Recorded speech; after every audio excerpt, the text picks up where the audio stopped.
Hello and welcome to episode 6 of my trail marathon training and racing guide. This one's going to be really fun. This is all about my 11 tactics to help outsmart your competition. So everyone has little race tactics that they use during race day. Whether they like to admit it or not, I'm sure they have them and they use them. Some runners will use these tactics as a way to occupy their mind if they're running for hours on end, while others might use the tactics because they're super competitive. Whatever your motivations are, these are definitely awesome tactics that will maybe change how you think about race day, or might just be entertaining for you to watch now. So number 1, start smart and don't rush out the gates. I used to do this all the time when I first started trail racing, and that was to just rush out the gates, and that really worked for 10Ks because I could probably sustain it for however long it would take me, I don't know, 40, 50 minutes, something around that time, depending on the technicality of the trail.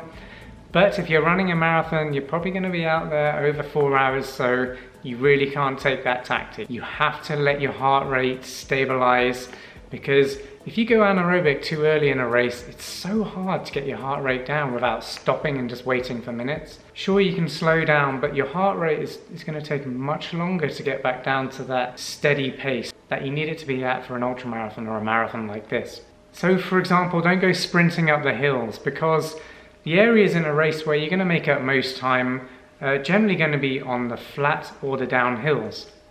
So of course I'm not suggesting go sprinting downhill either. You don't want to be going anaerobic at any point in a race.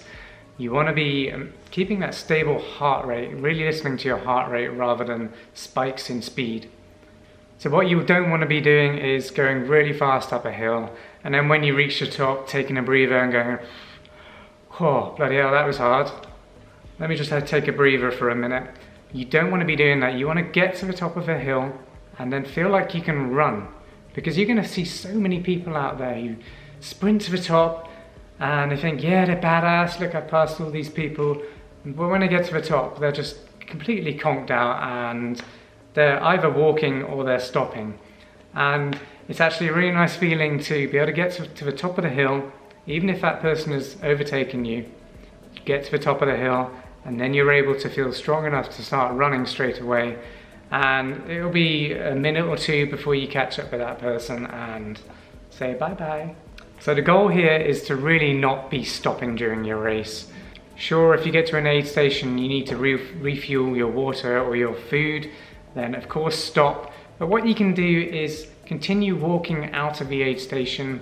Say you've just got a banana or a drink of water, just drink it as you're walking out and eat whilst you're walking too. Try not to stop for too long.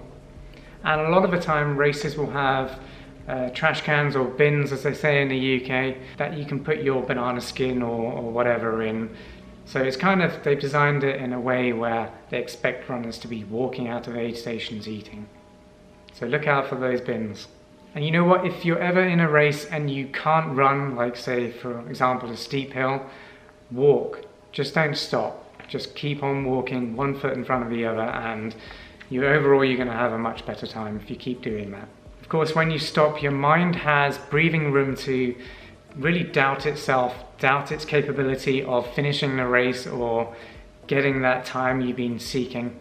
And your body can seize up if you stop suddenly too, so please try to avoid it if you can. Now, a little tactic that I use if I'm going up hills is I'll use that time to refuel, because I'm generally going to be walking if it's a steep hill. So everything becomes easier when you're walking, not running. It's much easier to get your food out, your race pack, your water. I might even use that time to take off my jacket because I get much hotter when I'm going up a hill. So I'll do that right at the start of a hill because I know I'm going to get hot. So I get all that stuff out of the way. And I'll just use that time to eat and refuel myself. So tip number 2, or tactic number 2, is to use a heart rate monitor on your GPS watch. So essentially your heart is the organ in your body that is the engine. It's your engine. It pumps the blood around the body and it keeps you going. So you don't want to be stressing your heart too much. You need to keep it in a stable zone. And what GPS watches like the Garmin Fenix 6 Pro do, that's the one I use, that will keep your heart rate in certain zones, because what it will do if you step outside those zones, the watch will buzz and beep at you and it'll alert you to say, go on, you need to slow down now, your heart is going way above what it should be right now. So it's a great reminder. It keeps you on track, it keeps you thinking about your heart whilst you're racing rather than pace. Number 3, wear a technical hat. So a hat will protect you from sun exposure, from the harmful UV rays. Also keeps sun out your eyes, obviously. And you know, that really helps from dehydration, because having heat on the top of your head, sunlight and all those harmful rays can really affect you and dehydrate you faster. Hats can also keep rain out of your eyes, which is great, so it's not just for sunny days, also very effective in windy and rainy, horrible days too. I've had a couple of races where I've been running in crazy hailstorms, where hailstones have been huge, and having that brim just offers that little bit more protection and makes you feel a bit more comfortable about what the situation you're in. I like to use the Buff Pack Run hat. I mentioned it in an earlier video, but essentially it's got the peak or the brim which you can flip up and down. So the idea behind that is if you're hiking up a really steep hill, you flip the brim up and then you can see to the horizon. It's really important to see where you're going. But of course, then if you're running late in the afternoon or early in the morning and the sun is low on the horizon, then you can flip that peak down. It goes down quite low. So really useful for keeping sun out your eyes in those situations. It's also super packable, so you can just scrunch it up and put it in your pack. Very lightweight, so you don't really feel it once it's stored away. It's also very breathable too, and it's got a nice sweat band around there, so it keeps sweat out of the face. I'm going to pop links down below in the description to all this stuff I'm talking about, so you can go check it out for yourself. Tactic number 4 is don't go running up hills. Try speed hiking instead. So if you're not familiar with speed hiking, essentially what it is hiking up the hill really fast, but there's a certain technique to it. So what you want to be doing, hopefully you can see me here, is put your hands on your knees as you're going up, straight back, shoulders back, so you open up your lungs, you can breathe, so you can really bring in that oxygen and get it around, moving, flowing through your body. Head up, shoulders back, and you're essentially putting your arms on your knees as you're climbing, pushing off those knees. And what that will do is create a much more efficient technique for getting up that hill. If you were to run up that hill, you wouldn't really be going much faster if it's a steep hill, but you're going to be using so much more energy. So speed hiking is a way to get around that, get up the hill fast, but not feeling absolutely knackered when you get to the top of the hill. Because like I mentioned in tactic number 1, you want to be getting to the top of the hill and feeling ready to run straight away as soon as you reach that point. If you have trail running poles, then they will definitely help you get up the hill as well. You'll take on a slightly different technique, but poles are really good for creating a rhythm. So you've got the one after the other. That rhythm is kind of, it has a very psychological effect where you're kind of thinking about the rhythm rather than what you're actually doing, which is climbing up this huge big ass mountain, which can be a little bit daunting for your mind sometimes. So taking yourself out of the environment, putting yourself within this closed bubble helps you really focus. Rather than thinking about what you're having to do, you're thinking about what you're doing, which is really simple. Essentially, you're doing steps and you're doing these hand movements. And when you break it down like that, challenging tasks become much easier. So what you're doing with the poles is you are putting them in the ground and you're taking a lot of your strength and power away from your legs into your arms. So you're pushing down on these poles and that's helping get your weight up the hill. Rather than putting it all on your legs and your quads and your calf muscles, it really helps, and it saves your leg muscles for the rest of the race as well. So definitely a big muscle saver. So I use the Black Diamond Distance Carbon Z poles. What I love about them is they are concertinable, so I'm not sure if that's a word, but they concertina, which means they detach in certain sections and they fold. So they fold down like a Z formation. That's why they're called Distance Carbon Z. So great thing about them being able to be folded is they're very easy to store in your race pack. Tactic number 5 is to take some salt tablets with you to prevent cramping should you ever feel like they're about to happen. So I always take about 10 of these salt tablets with me in a plastic sealable bag. I'll have them in a place that's very easy and fast to access. I know generally if I'm running hard and racing hard, I'm going to need these tablets to stop cramping, because I do sweat a lot when I run and I do suffer from muscle cramps. So since finding these salt tablets, that's what the ones I use are called, I've really been able to get myself out of tricky situations so many times. And I've also come across many other runners who have been struggling with muscle cramping in the legs. So maybe around 80% of the race, they've got 15% left to go, but they're really struggling, they're hobbling, they're having a horrible time. And I know how demoralizing that can be when you're nearly at the end of a race, but you can't run because of muscle cramps. So I often offer up a salt tablet to these poor runners who want to get running again as quickly as possible. So it's important to put these tablets in a watertight plastic sealable bag. You can buy them on Amazon, but you want to keep it watertight because you don't want those tablets getting wet, because they will of course dissolve. And the great thing about these salt tablets is they generally take a few minutes to kick in, so maybe 5 minutes or so maximum. So if you have had muscle cramps before, you kind of know what it feels like when it's coming on. So you'll feel those twinges, and you know you've got to be careful, or that next twinge could be the one that really brings on the cramping. So if you're familiar with that feeling, you basically want to catch it right at the start of that feeling. When you start feeling those interesting twinges, take a tablet and hopefully it'll get you out of the situation and it will stop the full-on cramps coming.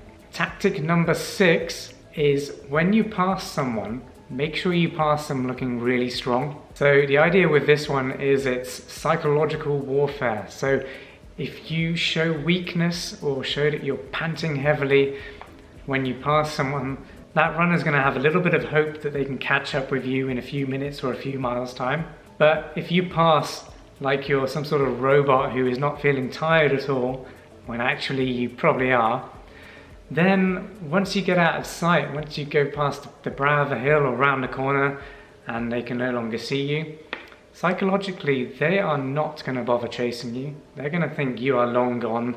They're going to be tired, just as tired as you are, but you've got that mental psychological game which is going to put you in front of them and stop them chasing you.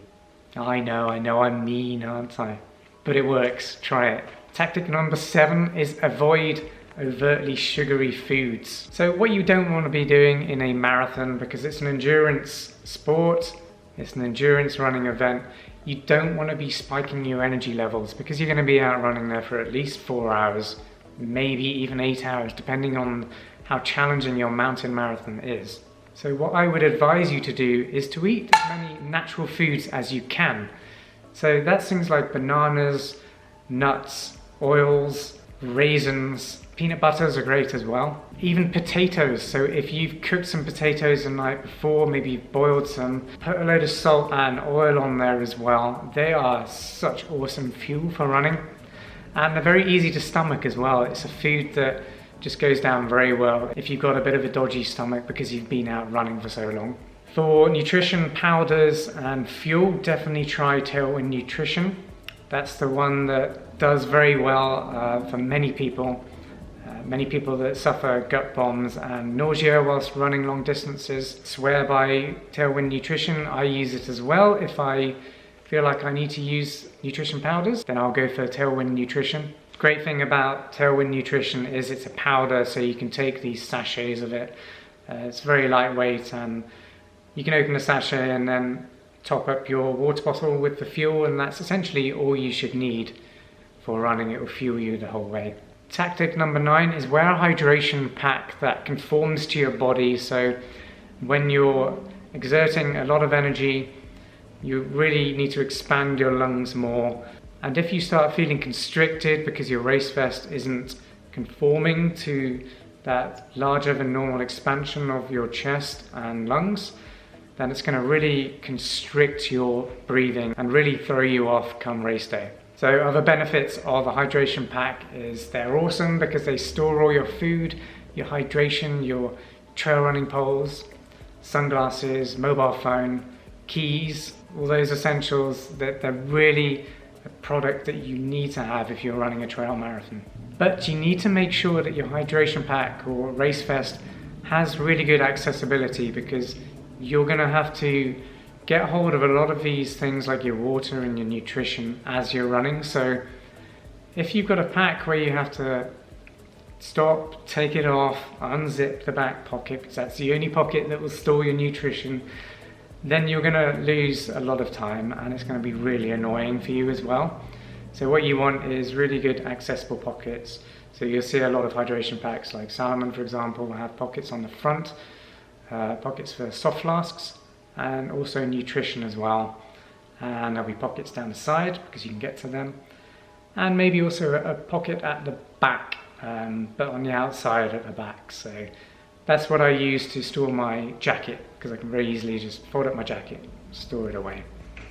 And also if I need to get to my jacket, I can just reach around and put it out.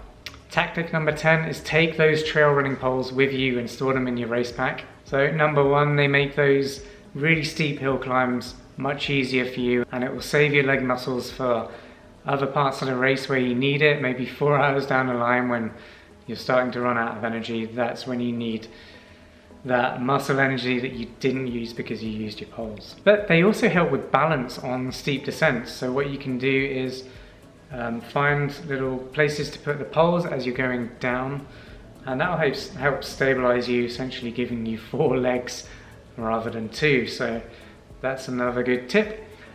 Trail running poles also give you space, so you can sort of, if you're at the beginning of a race, I must add, many races, big European ones especially, don't allow you to use poles at the start because they can be dangerous. And I see so many people who run with these poles and they've got the spiky end up, and it's just really stressful.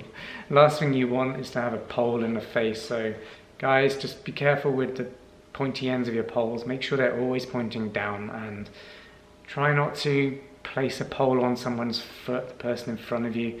Try not to get their Achilles heel, it hurts. So yes, they can be dangerous at starts of races where it's really packed out, but they can also give you space preservation. So if you've got these poles, people don't invade your space because you're using your poles in front of you and around you as they go behind you.